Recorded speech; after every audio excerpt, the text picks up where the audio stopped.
नाम जप, जितना नाम जप करोगे उतना चिंता नष्ट होती जाएगी और चिंतन बढ़ता जाएगा। देखो,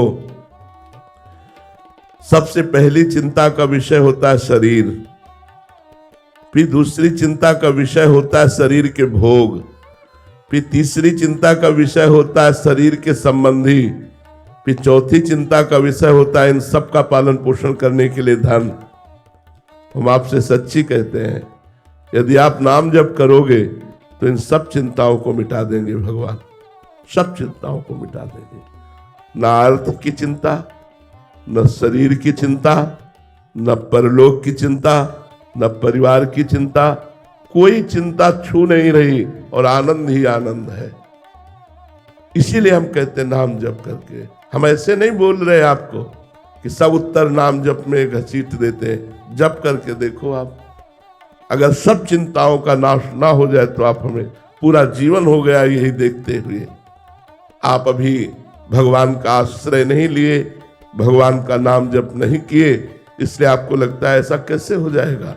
अरे जिसने अनंत ब्रह्मांडों के सृजन में किसी का सहयोग नहीं लिया, पलक झपकते ही अनंत ब्रह्मांडों की रचना कर दी, उस परमात्मा का स्मरण तुम्हारी छोटी सी कामना पूर्ण नहीं कर पाएगा, तुम्हारी छोटी सी चिंता नहीं दूर कर पाएगा। कैसी बात करते हो। भरोसा नहीं है, भजन नहीं है, इसलिए सब चिंतित है। भरोसा और भजन हो तो हर स्थिति में निश्चिंतता ही है। आप कहोगे कि आप बाबा जी हो, इसलिए ऐसा नहीं है। ऐसा नहीं कि बाबा जी होने पर ही सब चलता हो।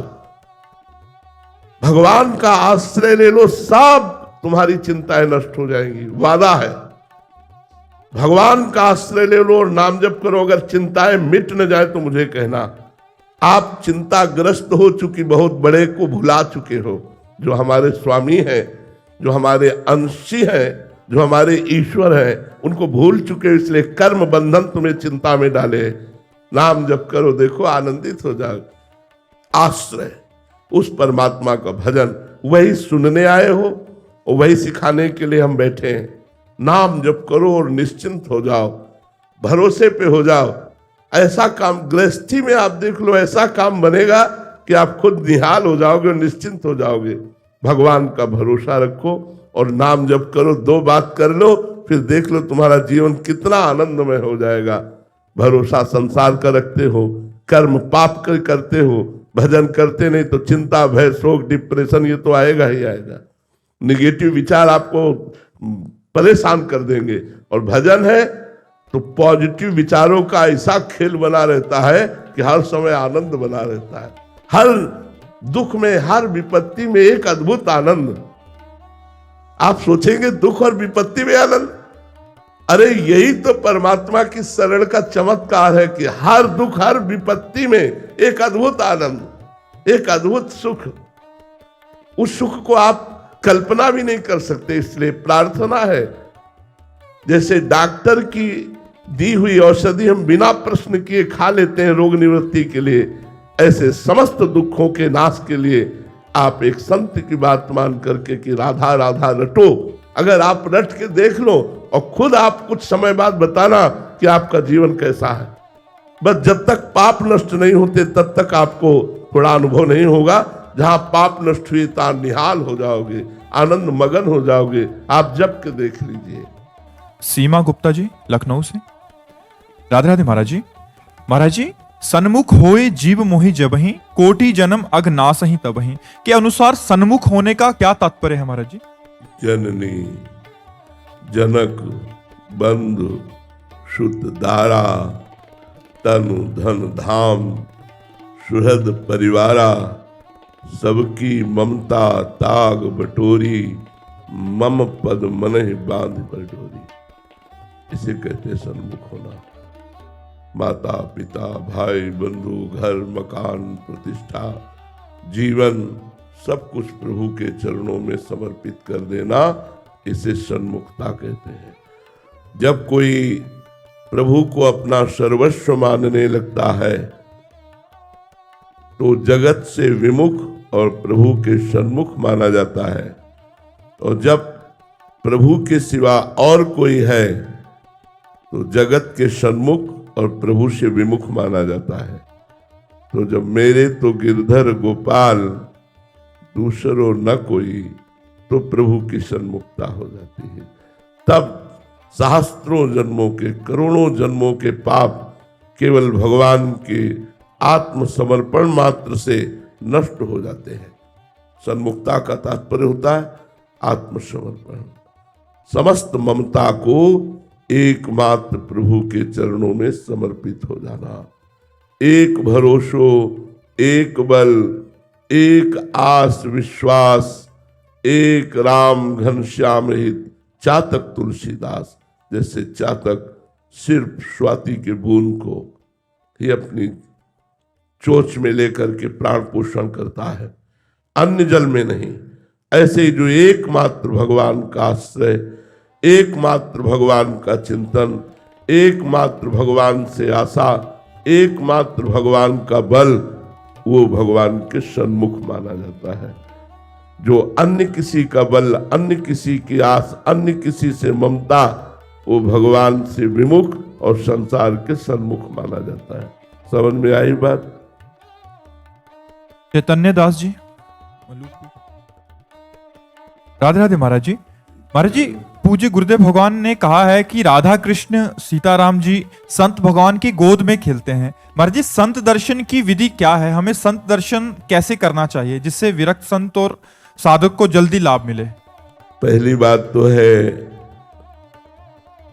भगवान स्वयं श्री रघुनाथ जी महाराज सबरी मैया को उपदेश देते हुए कहते हैं, सातों समूह मोहि मैं जग देखा, मोते अधिक संत कर लेखा। सातवीं भक्ति है सबको समान भाव से भगवत स्वरूप देखना, लेकिन संतों को भगवान कह रहे मेरे से भी अधिक देखना। ये बहुत बड़ी बात हो गई। सब में भगवान का भाव रख करके नमस्कार, लेकिन संत भगवान से भी बढ़कर है, ये बात मानना बहुत कठिन बात है। अगर हम संतों को केवल भगवत स्वरूप ही मान ले तो हमारा काम चल जाए। भगवान से अधिक तो मोरे मन प्रभु अस विश्वासा, राम ते अधिक राम कर दासा। क्योंकि राम जी के हृदय पर होने पर भी सकल जीव जग दीन दुखारी, लेकिन भगवान के प्रिय संत का अगर सानिध्य मिल जाए तो माया मुक्त हो जाता है, वो भगवान को प्राप्त हो जाता है, वो भगवान की कृपा में डूबने लगता है। इसलिए हम भगवान से भी अधिक भगवान के प्रेमी संतों को माने पर बहुत कठिन बात है। संतों को संत मान लेना ही बहुत बड़ी बात है। संतों को मनुष्य मानना, संतों में दोष दर्शन करना, संतों में साधारण भाव देखना, ये तो प्रायः सब कोई देखता है। कोई बिरला संतों को भगवान मानता है, कोई विरला भगवान से अधिक संतों को, जो संतों के प्रति भागवतिक दृष्टि रखते हैं, ये भगवान के निज पार्षद हैं, ये भगवत स्वरूप है, वही विशेष लाभ ले पाते हैं। दूसरी बात, सब आत्मस्वरूप है लेकिन सोए हुए हैं, और संत भी आत्मस्वरूप है लेकिन वो जगे हुए हैं। जगे हुए महापुरुषों का यदि संग मिले तो मोह निद्रा का नाश होकर आत्मस्वरूप का बोध हो जाए। इसलिए संतों के प्रति विशिष्ट भाव रखना, उनके मनुष्य देह में, मनुष्यकृत कर्म में हमारी दृष्टि न रहे, हमारी दृष्टि स्वरूप में रहे कि ये साक्षात परब्रह्म परमात्मा का स्वरूप है, तो हम विशेष लाभ ले पावे। संतों में भाव होना बहुत कठिन है। इसीलिए देवर्षि नारद जी ने लिखा है, महासंगस्त दुर्लभो लेकिन अगम्यो, बीच में लिख दिया। अगर अगम्यों को ठीक से निर्वाह कर ले जाए तो अमोघश्च, निश्चित भगवत प्राप्ति हो जाए। संत संग मात्र से भगवत प्राप्ति, संत संग मात्र से आत्मबोध। पर अगम्यों, हमारी दृष्टि संतों में मनुष्य बुद्धि की रहती है, संतों में दोष दृष्टि हो जाती है, संतों में साधारण बुद्धि होती है, इसलिए हम विशेष लाभ नहीं ले पाते। यदि संतों में साक्षात भगवत बुद्धि या भगवान से भी बढ़कर भाव, तो काम बन जाए। भारत पाटिल जी मुंबई से। राधे राधे महाराज जी। महाराज जी, आपने एक बार कहा था कि भगवान कभी भक्त को वो देते ही नहीं जिसमें उसका अमंगल हो, लेकिन महाराज जी भगवान श्री राम ने भविष्य जी का राज तिलक कर दिया था, और ऐसे ही अल्ले जी और कोल्हे जी के चरित्र में भी पाया गया है कि अल्ले जी को भगवान ने वो सब कुछ दिया जो उन्होंने पूर्व तो जन्म में उनका अमंगल हुआ क्या? हमें पूछते हैं, क्या राज्य अमंगल है? क्या राज्य सेवा अमंगल है? क्या उनके लिए अमंगल है जो भगवत विमुख है? क्या चक्रवर्ती सम्राट महाराज अम्बरीश का मंगल हुआ? क्या राजा धीराज जनक जी का मंगल हुआ? क्या चक्रवर्ती सम्राट महाराज दशरथ का मंगल हुआ? क्या नहीं। जो भक्ति युक्त होकर राज्य करता है वो स्वयं मंगल को और जगत मंगल को प्राप्त होता है। अमंगल उसके लिए होती है जो अज्ञान से युक्त और भगवत विमुख है, उसके लिए राज्य वैभव अमंगलकारी होता है। लेकिन जो भगवान के महान भक्त हैं तो विश्व का वैभव उनके लिए अमंगलकारी नहीं होता। उस वैभव से वो समस्त चराचर जगत की सेवा करके भगवान की प्रसन्नता प्राप्त करते हैं। महाराज श्री प्रहलाद जी परम अकिंचन, लेकिन भगवान ने उनको भी राज्य दिया। ध्रुव जी को अटल पदवी देने के बाद उनको भी राज्य प्रदान किया। तो सच्चे राजा तो भगवान के भक्त ही है, जो भक्ति के द्वारा सद्गुणों का विस्तार करते हुए भगवान के नाम गुण लीला धाम की महिमा का स्थापन करते हैं, वही सच्चे राजा है। तो इसमें दोष क्या आपने देखा? क्या विभीषण जी राजा बनकर दोषी हो गए क्या? नहीं, आज भी भक्ति कर रहे। एक कल्प तक का राज्य दिया, आज भी भगवान की भक्ति संपूर्ण लंका में, आज भी भगवान की भक्ति का विस्तार करते हुए वो सब गुप्त हो गए हैं प्रगट स्थान। आज भी विभीषण जी हैं, आज भी लंका का राज्य है, आज भी भगवान की अनुपायनी भक्ति का विस्तार करते हुए वो राज्य शासन करते हैं। सुधीर कुमार सैनी जी। राधे राधे महाराज जी। महाराज जी, जब कोई भी मनुष्य किसी भी आर्थिक या शारीरिक रूप से कष्ट में होता है तो कहते हैं कि वो अपने पाप भोग रहा है, तो क्या महाराज जी ऐसे व्यक्ति का सहयोग करने वाला व्यक्ति भी पापी कहलाएगा या वो पाप कर रहा है? वो पुण्यात्मा कहलाएगा, वो पुण्यात्मा कहलाएगा, क्योंकि बिना भगवान के विधान की आपकी दृष्टि ही नहीं पड़ेगी। जैसे कोई आपकी दृष्टि में पड़ा कि इसको दवा दिलानी चाहिए, ये ठंडी में कांप रहा है, इसको वस्त्र देना चाहिए, ये भूखा है, इसको भोजन देना चाहिए, आपकी दृष्टि पड़ी, मतलब भगवान आपको सेवा दी।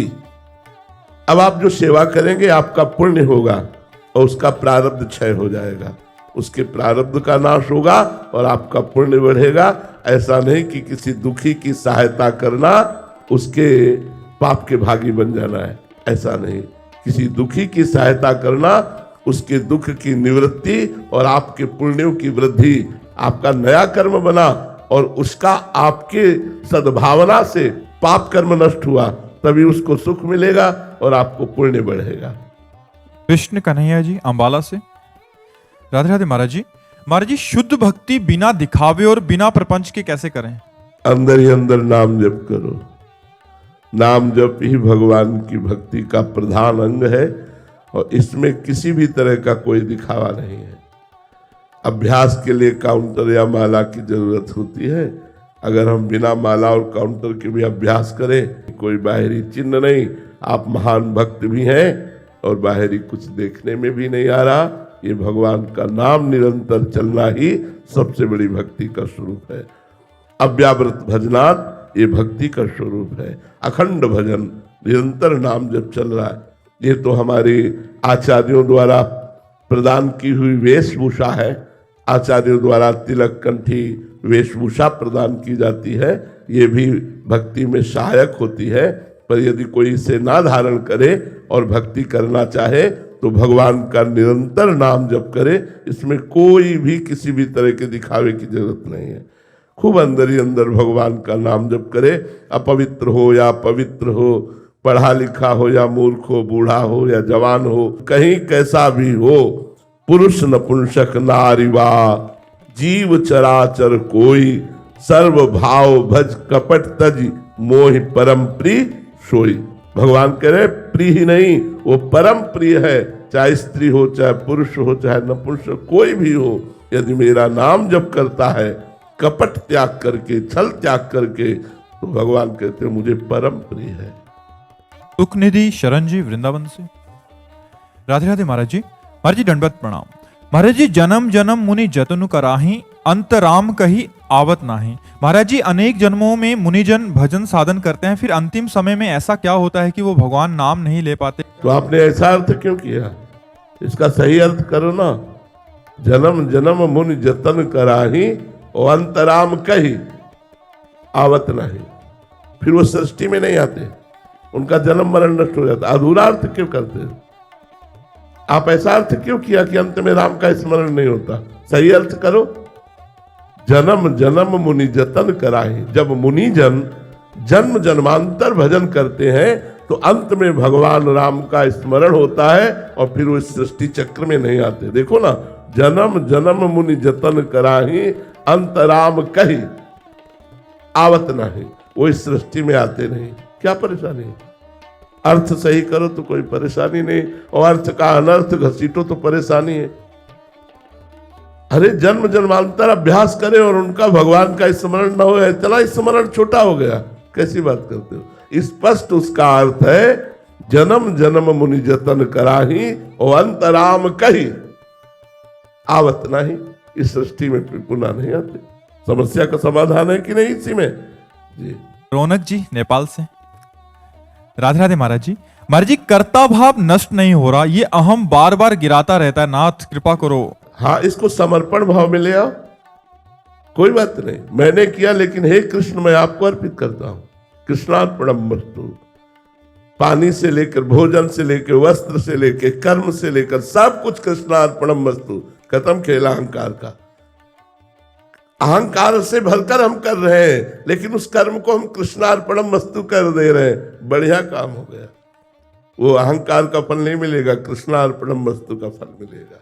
हर कर्म को कृष्णार्पणमस्तु कर दो, हर पदार्थ को कृष्णार्पणमस्तु कर दो, हर विचार को कृष्णार्पणमस्तु कर दो। परम भक्त बन जाओगे। अहंकार इसी से गलित होता है। साधन में लगो, ये भागवत धर्म है। यत करोषि, जो कर रहे हैं वो तदर्पणम, आपको अर्पित कर रहे हैं, हो गया भागवत कर्म। जो भी कर रहे हो, एक जन्म या अनेक जन्म की आदतों से, अहंकार से, स्वभाव से, जो भी वो भगवत अर्पणमस्तु। समझ रहे हो ना? कोई परेशानी नहीं, रोग अपने आप ठीक हो जाएगा। कृष्णार्पणमस्तु जब सब होता रहेगा तो अहंकार नष्ट होकर दैन्यता आ जाएगी। भगवान अहंकार को हटा के दैन्यता प्रदान कर देंगे। गीतिका जी हरियाणा से।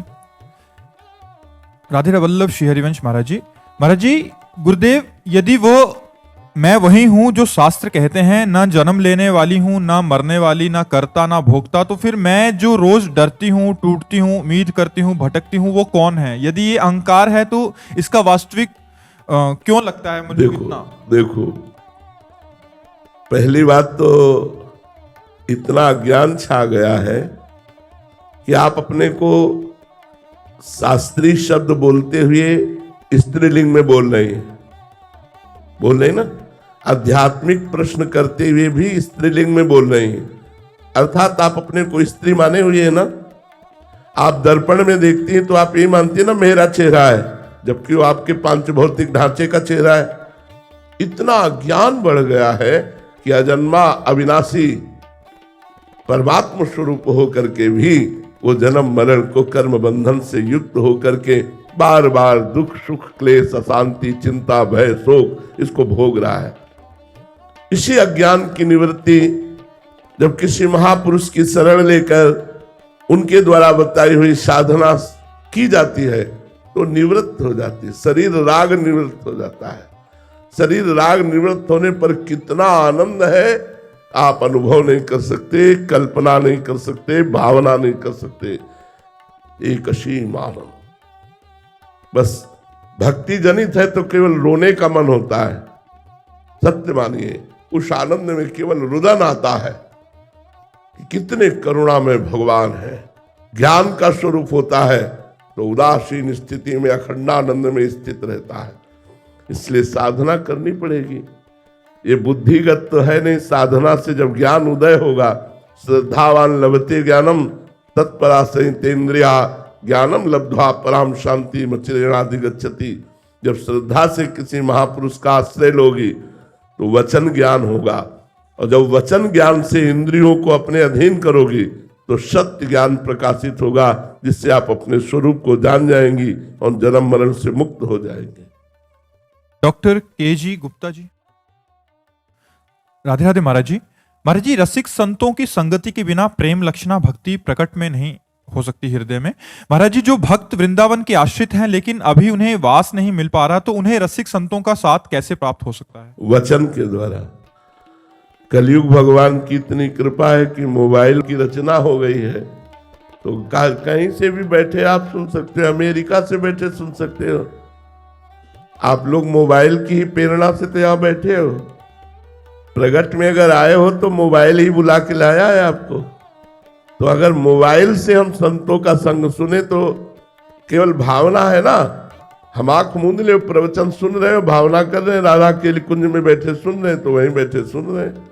हम भावना करें तो कलयुग में सत्संग बहुत सुलभ हो गया। नहीं, आप विचार करो, हम वृंदावन में बोलते, लेकिन वृंदावन की चार दीवारी के बाहर आवाज ना जाती।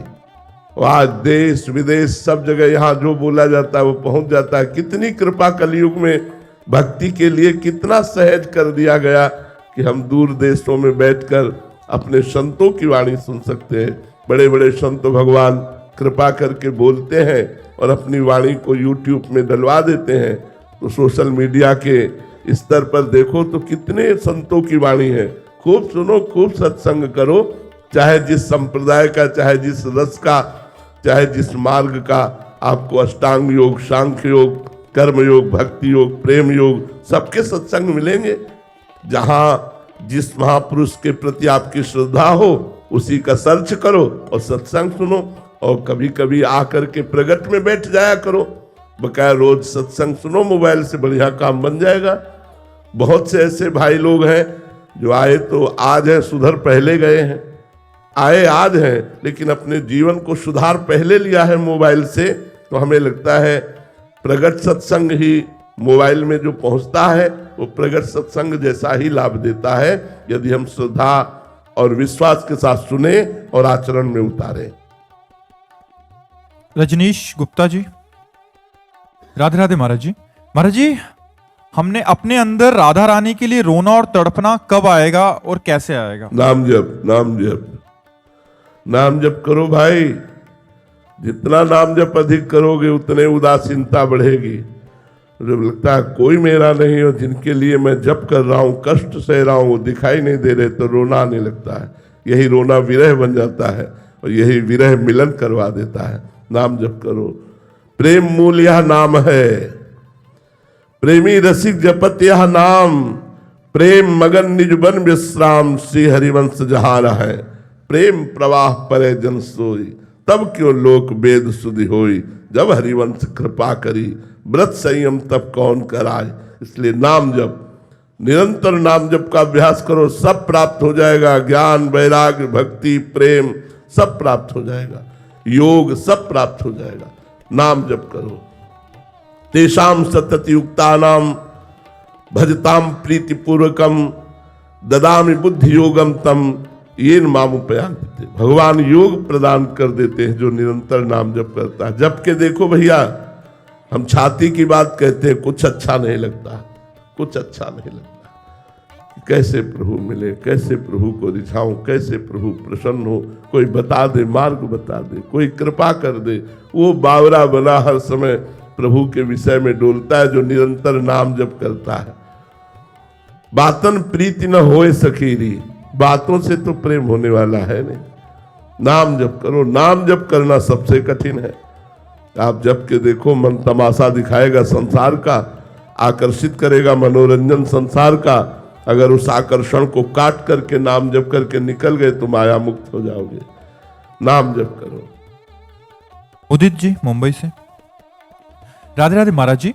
महाराज जी, यदि हमारी आसक्ति किसी एक इष्ट भगवान में हो, पर जिन गुरु के प्रति हमारे मन में गहरी आसक्ति हो उनकी इष्ट भावना किसी अन्य भगवान में हो, तो ऐसी स्थिति में साधक को क्या करना चाहिए? गुरु भगवान की आराधना करोगे तो तुम जिसमें प्रेम करते हो, यदि वास्तविक तुम प्रेम करते हो तो उसी की प्राप्ति हो जाएगी। यदि अगर सही आसक्ति नहीं हुई तो गुरु प्रदत्त मंत्र नवीन इष्ट की आसक्ति पैदा कर देगा। दोनों बातें हो जाएंगी।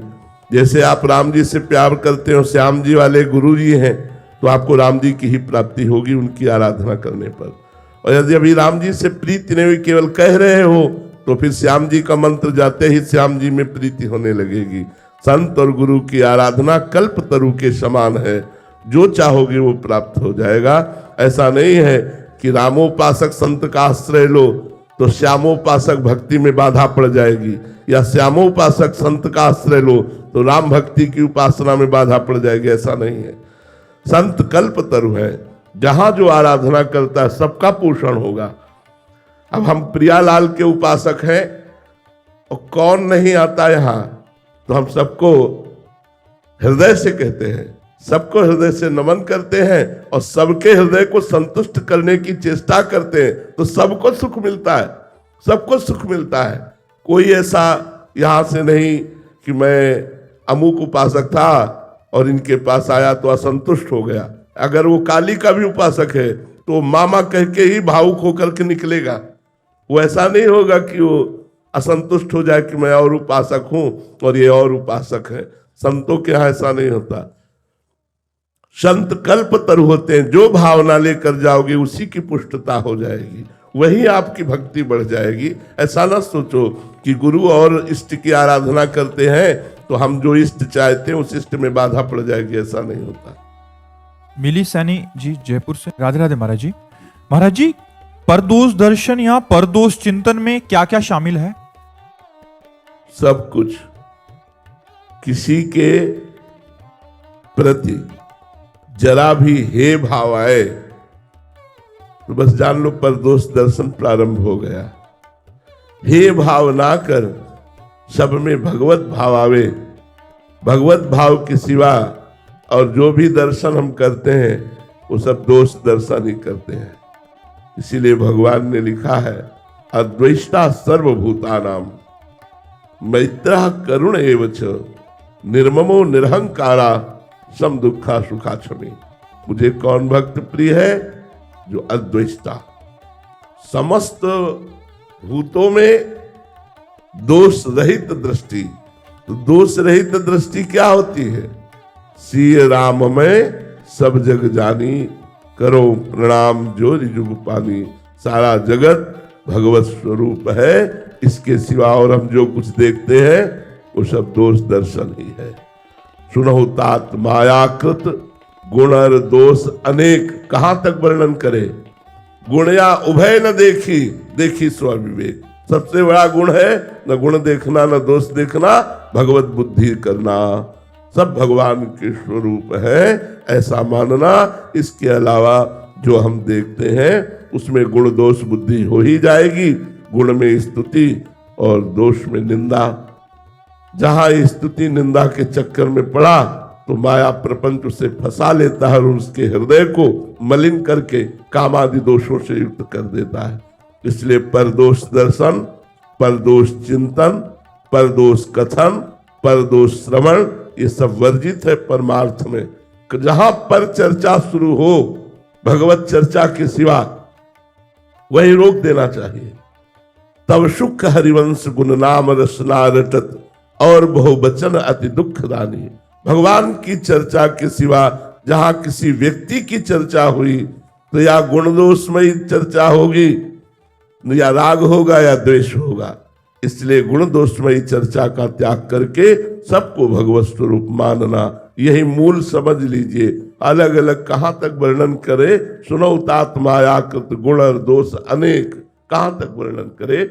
इसलिए भगवत बुद्धि सब में रखना निर्दोष बुद्धि है। भगवत बुद्धि के अलावा और भी जो देखेंगे वो सब दोष में दिखाई देगा। वल्लभ लाल की। शालिनी सिंह जी मुंबई से। राधे राधे महाराज जी। महाराज जी, कष्टों के समय भी भगवान के प्रति प्रेम और कृपा कैसे महसूस करूं महाराज? अभ्यास करो भजन का। कष्ट क्या होते हैं शायद हमारे जीवन से बढ़कर के किसी को क्या पता होगा, क्योंकि बचपन से लेकर 13 वर्ष की अवस्था से लेकर भूख प्यास सर्दी गर्मी, और जब भूख प्यास सर्दी गर्मी मिटाने का समय आया तो किडनी फेल कर दी। पूरा जीवन कष्टमयी यात्रा, कष्टमयी यात्रा। वृंदावन के सिवा पूरे जीवन में कभी रसोई से गर्म रोटी निकली हो और हम बैठकर पाए हो, ऐसा पूरा जीवन नहीं। और जब वृंदावन में पानी की व्यवस्था की तो किडनी फेल कर दी। अब तो क्या है किसी तरह, लेकिन आपको हम बताएं, हम इतने आनंदित रहते हैं कि ब्रह्मा जी को भी वो आनंद नहीं होगा।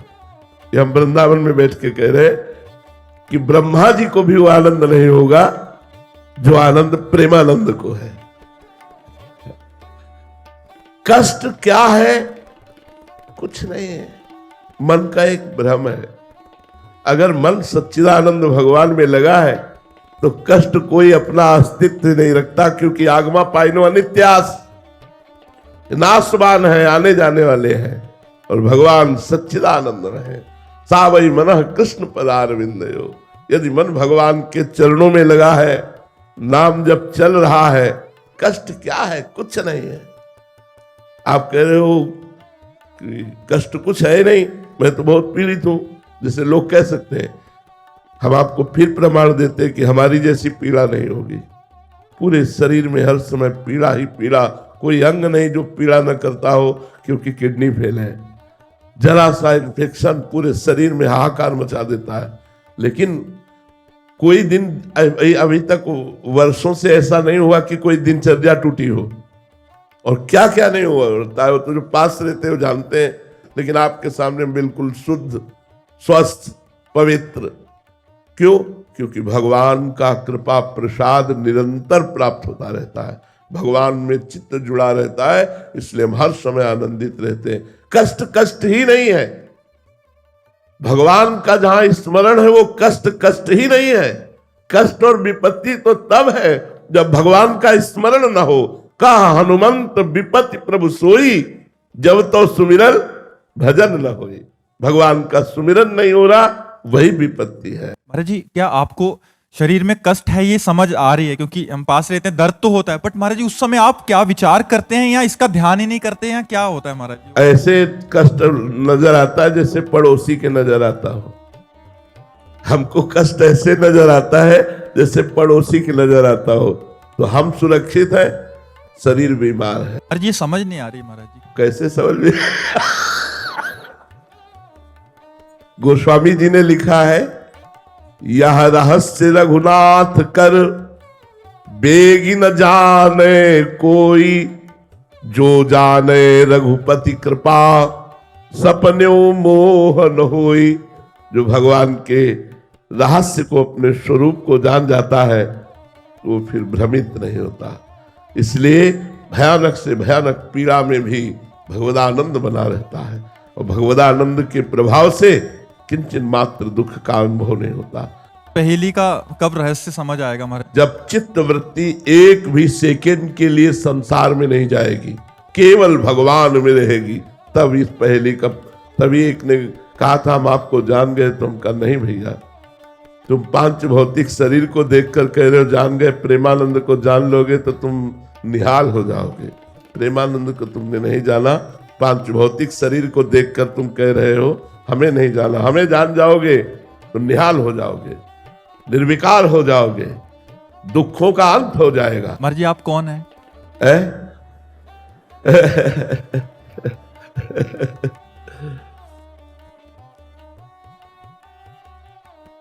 इस उत्तर का खोज करें तो मौन ही निकलता है, और कुछ निकलता ही नहीं है। मौन, इसका उत्तर जो है वो मौन ही निकलता है।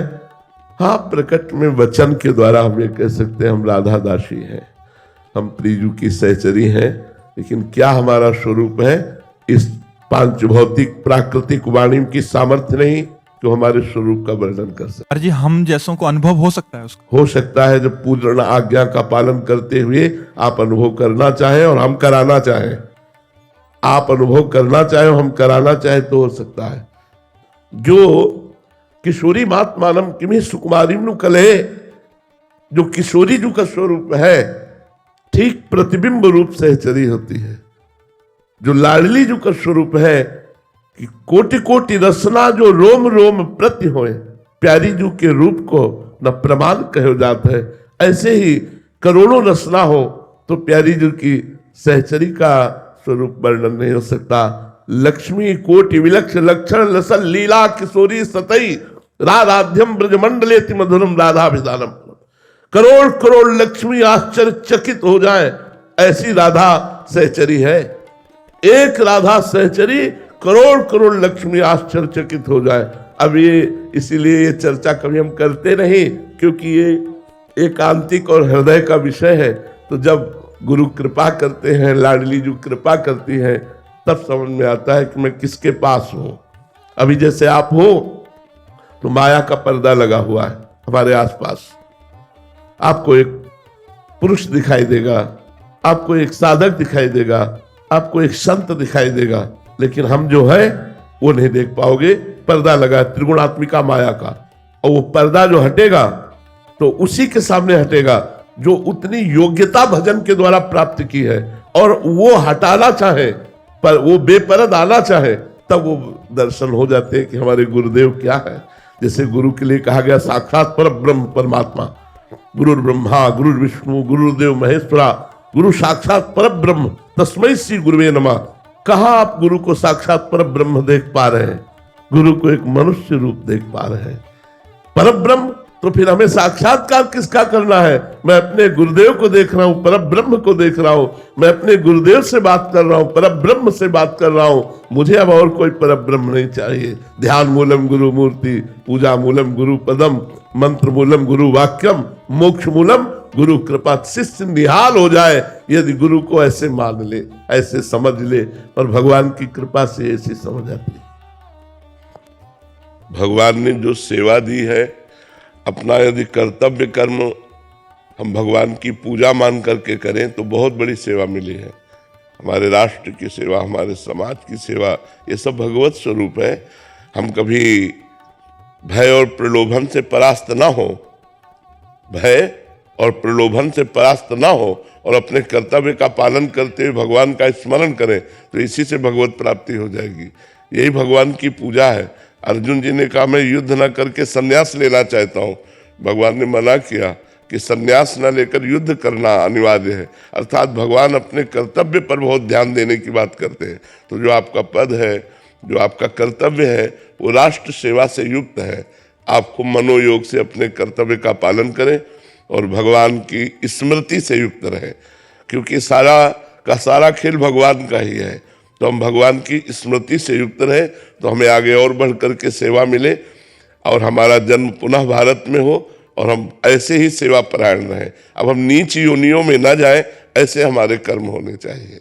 जी, आपका प्रश्न था कि मतलब अभी मतलब हम समाज सेवा में हैं, और क्या सुधार करें अपने आप में कि समाज की और अच्छे से सेवा कर सकें। समाज में जो आपको अधिकार और पद मिला हुआ है, उसका अधिक से अधिक, जहां सेवाएं नहीं पहुंच पा रही हैं, जो लोग अव्यवस्थित हैं, उनकी व्यवस्था पर ध्यान दीजिए और लोकप्रिय बनिए, समाज प्रिय बनिए। जो समाज की सेवा भगवत भाव से करता है तो भगवान उस पर कृपा करते हैं। जैसे हम 100 रुपया ठीक से खर्चा कर दें तो पिता 1000 देता है, और 1000 ठीक से खर्चा कर दे तो 1 लाख देने की। ऐसे हमें जो पद मिला है, इसका हम सदुपयोग करें, इसका हम समाज को सुख पहुंचाएं, और अगला जन्म जो मिलेगा फिर इससे भी प्रकाशवान मिलेगा। इसलिए हमें धर्म कार्य करते हुए समाज को सुख पहुंचाने की चेष्टा सोचनी चाहिए।